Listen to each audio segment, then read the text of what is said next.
Mine's academy guys. हम आज जहाँ तक हम लोगों ने लास्ट लेक्चर में किया था चैप्टर 2 में, that is principles of management. तो आज हम अपना नेक्स्ट टॉपिक स्टार्ट कर रहे हैं, that is nature of principles of management. तो let's begin. By nature of is meant qualities and characteristics of anything. Nature देखो, जैसे इंसान का भी नेचर होता है, तो आप कैसे बता सकते हो कि उसका सामने वाले एक्स वाई जेड का नेचर कैसा है? या तो उसके क्वालिटीज को देख के, या वो किस सिचुएशन में कैसे रिएक्ट करता है। बिल्कुल उसी तरीके से प्रिंसिपल्स ऑफ मैनेजमेंट को भी के भी नेचर को डिफाइन किया गया है। ठीक है। Principles are general propositions which are applicable when certain conditions are present. ठीक है। These have been developed on the basis of observation and experimentation. ये important है क्यों? देखो, हम लोगों ने हर चैप्टर में जैसे चैप्टर 1 में भी डिस्कस किया था, वैसे ही चैप्टर 2 में भी यही बात बोला गया है कि हर एक प्रिंसिपल को डेवलप किया गया है over a period of time and only after observation and experimentation. ठीक है, as well as personal experiences of the managers. Personal experiences, depending upon how they are derived and how effective they are in explaining and predicting managerial behavior. They contribute towards the development of management both as a science and as an art. Derivation of these principles may be said to be a matter of science, and their creative application may be regarded as an art. ठीक है, ये चीज वही है, management as a science, management as an art का। ठीक है। These principles lend credibility of learnable and teachable discipline to the practice of management. मतलब यही है कि ये देखो, क्रक्स इन सबका यही है ना कि मैनेजर एक ना over the period of time ये डेवलप किया जाता है। वो प्रेडिक्ट करने में कितना हेल्प करता है एक मैनेजर को इन रियल लाइफ सिचुएशन।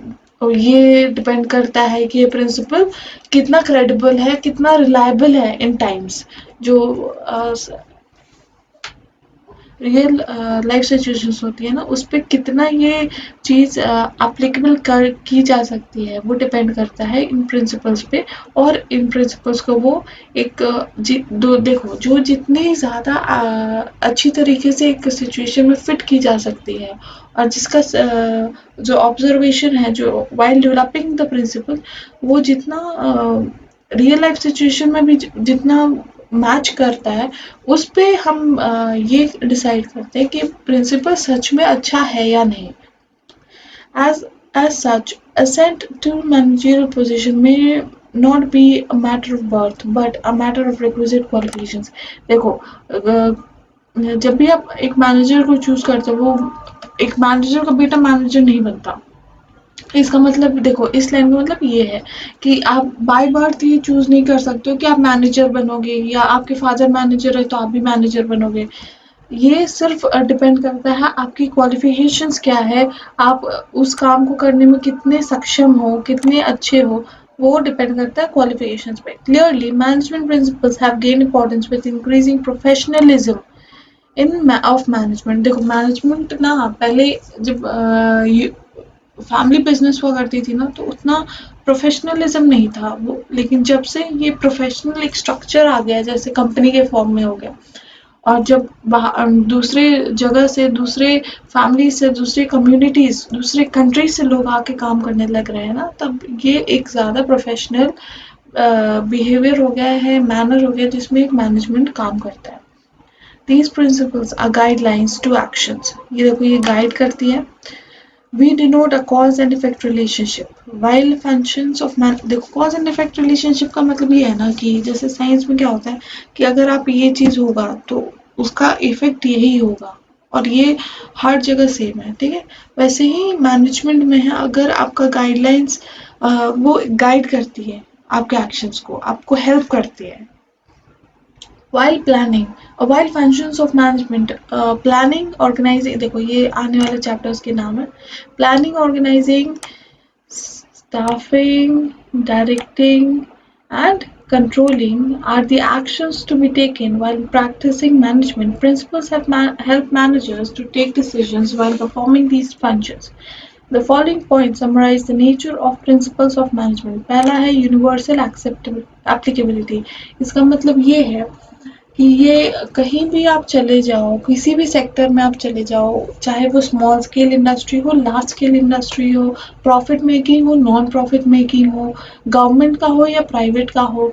तो देखो, कोई भी सेक्टर में ना मैनेजमेंट का प्रिंसिपल्स तभी अच्छे साबित होता है अगर वो कहीं भी सिचुएशन में मतलब एग्जैक्ट तो ये आउटपुट नहीं दे सकते क्योंकि ह्यूमन बिहेवियर है, वो डिपेंड करता है बहुत सारे फैक्टर्स पे। लेकिन जिसको नहीं कहते कि 90% आउटपुट सेम है दोनों का। अगर वैसा हो गया ना तो it such a principle is said to be universally applicable. फिर नेक्स्ट पॉइंट है जनरल गाइडलाइंस। जनरल गाइडलाइंस मतलब ये है ना कि ये कोई स्पेसिफिक सिचुएशन बेस्ड कभी नहीं होते।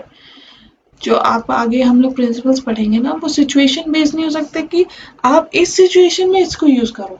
वो डिपेंड करता है कि मैनेजर कितना सक्षम है, कितना समझदार है उस सिचुएशन को समझने के लिए और उस सिचुएशन के अकॉर्डिंग मैनेजमेंट प्रिंसिपल जो भी दिया गया है उसे अडॉप्ट करने के लिए। Formed by practice and experimentation। देखो, principles of management are formed by experience and collective wisdom of managers। देखो, इसका मतलब ये है ना कि वो आप एक दिन में मैनेजर बनने की आप सिर्फ आपके पास क्वालिफिकेशन है तो आप मैनेजर नहीं। आप बेसिकली आप ज़रूर उस पोजीशन पे अपॉइंट हो सकते हो, लेकिन manager in the true sense बनने के लिए आपको एक्सपीरियंस चाहिए, आपके पास इंटेलिजेंस होना चाहिए कि आप कैसे रियल लाइफ सिचुएशन में वो चीज़ प्रिंसिपल अडॉप्ट करते हो और उसके अकॉर्डिंगली आप बेटर रिजल्ट लाते हो, अपने ऑर्गेनाइजेशन को आगे बढ़ाते हो। फ्लेक्सिबल, देखो प्रिंसिपल्स ना जैसे इसमें था ना कि जनरल गाइडलाइंस है क्योंकि वो स्पेसिफिक नहीं है। तो फ्लेक्सिबल का ये मतलब है ना कि वो ज़रूरी नहीं है कि ये ऐसा ऐसा ऐसा ऐसा ऐसा सर्कमस्टांसेस होगा, ये सिचुएशन के बाद ये सिचुएशन होगा तभी आप ये प्रिंसिपल यूज़ कर सकते हो, ऐसा बिल्कुल नहीं है। वो डिपेंड करता है और वो आसानी से मॉडिफाई किया जा सकता है बाय द मैनेजर जैसा सिचुएशन डिमांड करे। मेनली बिहेवियरियल, क्योंकि ये ह्यूमन बीइंग से रिलेटेड है। Management principles aim at influencing the behaviour of human beings. देखो, आपको हर चीज़ ये चीज़ रिपीट की जाएगी बहुत ऑन अ लूप क्योंकि ये ह्यूमन बिहेवियर पर है। Therefore, principles of management are mainly behavioral in nature। देखो, ये मेनली बिहेवियर को ना इम्पैक्ट करने के लिए उन्हें उससे अफेक्ट और इससे मोल्ड इस तरीके से किया जा सकता है, उसे चेंज इस तरीके से किया जाए बिहेवियर को, ताकि आपका जो ऑब्जेक्टिव है ऑर्गेनाइजेशन का या आपका जो ऑब्जेक्टिव है एक पर्टिकुलर क्वार्टर का या पर्टिकुलर ईयर का या जैसे फॉर एग्जांपल एनुअल आपको टर्नओवर 10% से इंक्रीज करनी है, तो आप वो सब कैसे करोगे? आप इन्फ्लुएंस करोगे अपने जो आपके एम्प्लॉयज़ है उनको इन्फ्लुएंस करोगे, किस तरीके से इन्फ्लुएंस करोगे ताकि आपका जो ऑब्जेक्टिव हो वो मीट आउट हो सके। ठीक है।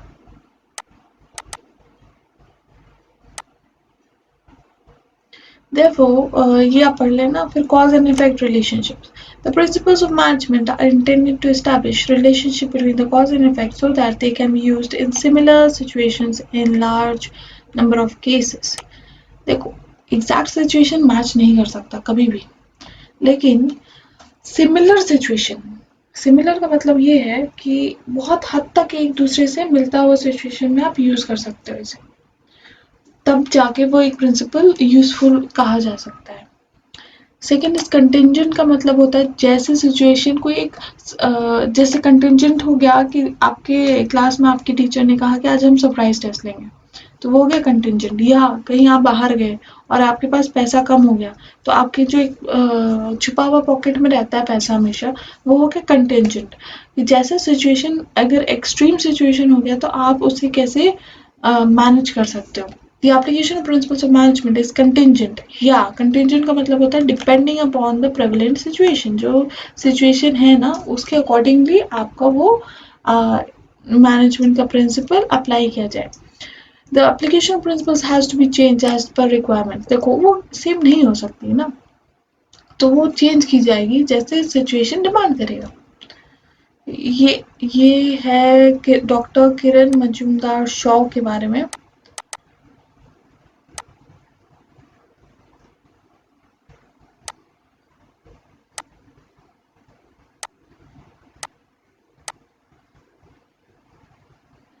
Doctor Kiran Majumdar Shaw is a very successful business women.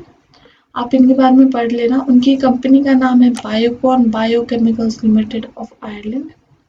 और ये बहुत ही एक अच्छा स्टोरी है इनके बारे में। बिसाइड्स जो बुक में दिया हुआ है उसके अलावा भी आप पढ़ो, आपको बहुत मोटिवेशन मिलेगी। ये बहुत सक्सेसफुल बिजनेस वुमन है। ठीक है। Significance of principles of management. क्या है सिग्निफिकेंस, इम्पोर्टेंस क्या है, हमें इसे यूज क्यों करना चाहिए, ये क्वेश्चन का जवाब ये हमें टॉपिक देगा। ठीक है। तो पहला है providing managers with useful insights into reality. देखो मैनेजर्स ना प्रेडिक्ट नहीं कर सकते कि आने वाला में सिचुएशन में, आने वाले फ्यूचर में क्या सिचुएशंस हो सकते हैं, लेकिन सिंस बहुत लोगों ने उस सिचुएशन से गो थ्रू हुए हैं या उस सिचुएशन को हैंडल किया है और उन्होंने जो प्रिंसिपल्स डिराइव किए हैं, तो ये जो प्रिंसिपल्स है उनको जो हमारे मैनेजर हैं, जो हमारे आने वाले मैनेजर्स हैं या जो मैनेजर अभी काम कर रहे हैं, उनको बहुत हेल्प किया जा सकता है इन प्रिंसिपल से, ताकि वो मिस्टेक्स ना कर सके और जो प्रॉब्लम को सॉल्व करने का सबसे कम टाइम है उसमें वो प्रॉब्लम सॉल्व कर सके और कंपनी के रिसोर्सेज को कम से कम वेस्ट हो। The principles of management provide managers with useful insights into the real world situation. Useful insights का मतलब एक पीक व्यू दे देती है, एक व्यू दे देती है कि रियल लाइफ सिचुएशंस क्या क्या हो सकता है। Adherence to these principles will add knowledge, ability and understanding of managerial situations and circumstances. It will enable managers, देखो ये important है, enable managers to learn from the past mistakes and conserve time by solving recurring problems quickly. As such, management principles increase managerial efficiency. Optimum utilisation of resources and effective administration. इसका simple सा मतलब ये है ना, देखो resources तो आपके पास या किसी भी ऑर्गेनाइजेशन के पास लिमिटेड ही होनी है। वो इनडेफिनेट या इनफाइनाइट रिसोर्सेज किसी के पास नहीं है ऑन अर्थ। तो आपके पास आपका पास जो सिचुएशन है ना कि आपके पास ये ऑप्शन नहीं है एज अ मैनेजर कि आप ट्रायल एंड एरर मेथड से यूज करो कि ये स्ट्रैटेजी वर्क कर रही है कि नहीं, ये स्ट्रैटेजी वर्क कर रही है कि नहीं, ये प्रिंसिपल वर्क कर रहा है कि नहीं अपने ऑब्जेक्टिव्स को अचीव करने के लिए। देखो ट्रायल एंड एरर करने से आप आपके पास सिर्फ और सिर्फ टाइम का वेस्टेज होगा, एनर्जी वेस्ट होगी, रिसोर्सेज वेस्ट होंगे। तो इसलिए बहुत इम्पॉर्टेंट है ना फॉर अ मैनेजर कि वो अपने जो रिसोर्सेज है उसको बेस्ट यूज करे ताकि अपने ऑर्गेनाइजेशन को टॉप पे ले जा सके और इफेक्टिव एडमिनिस्ट्रेशन कर सके। Second scientific decisions. Decisions must be based on facts. ठीक है। फैक्ट्स का मतलब ये है ना कि आप जिससे जस्टिफाई कर सको, जिससे आप जिसके पीछे एक रैशनल हो। रैशनल का मतलब होता है एक लॉजिक हो, एक रीजनिंग हो कि आपने ये डिसीजन क्यों लिया। ऐसे ही आप भावनाओं में बह के डिसीजन कभी भी एक ऑर्गेनाइजेशन नहीं लेता है, बल्कि आपके रियल लाइफ में भी डिसाइड्स ऑर्गेनाइजेशन काम ये वो, अपनी पर्सनल लाइफ में भी कभी भी हम भावनाओं में बहकर हमें डिसीजन नहीं लेना चाहिए और हमेशा हर एक सिचुएशन को लॉजिकली देखना चाहिए और तब जाके अपने लाइफ के डिसीजंस लिया जाना चाहिए ताकि आपको बाद में रिग्रेट ना हो। Meeting changing environment requirements. देखो एनवायरमेंट ना हर दूसरे दिन चेंज होती है, चाहे लीगल कोई रेगुलेटरी कोई लॉ चेंज हो रहा है, कोई डिमांड्स चेंज हो रहे हैं, कोई नया मार्केट में इन प्लेयर आ गया ताकि आपको फिर आप कॉम्पिटिटर आ गया आपके नए।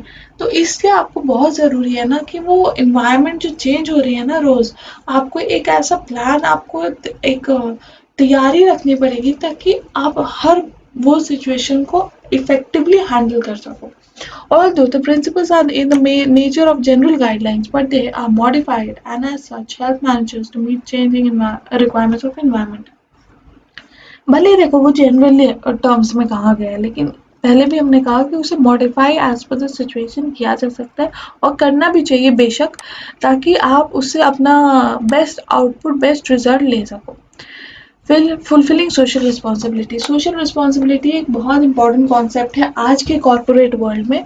आपने वर्ड सुना होगा कॉर्पोरेट सोशल रिस्पॉन्सिबिलिटी।